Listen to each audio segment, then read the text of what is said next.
სამყაროს ლამპარი, წმინდა მაქსიმე აღმსარებელი.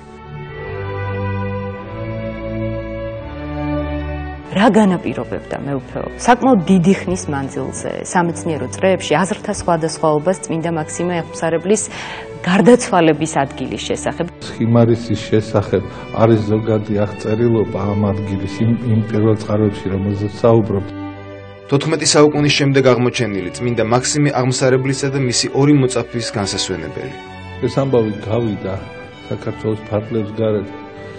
მე მომივიდა უამრავი წერილი, მაგალითად ათონისიდან პანტოკრატორის იღუმენმა მომწერა და მთხოვა, რომ იქ ნაწილები ჩაბრძანებინა. კვირას 3 მაისს 16 საათსა და 55 წუთზე უწმინდეს ლოცვა-კურთხევით მოხდა ამ კვლევების წარმართვაც. გადაცემაში ეპოქის სახელები ერთსულოვნების ეთერში.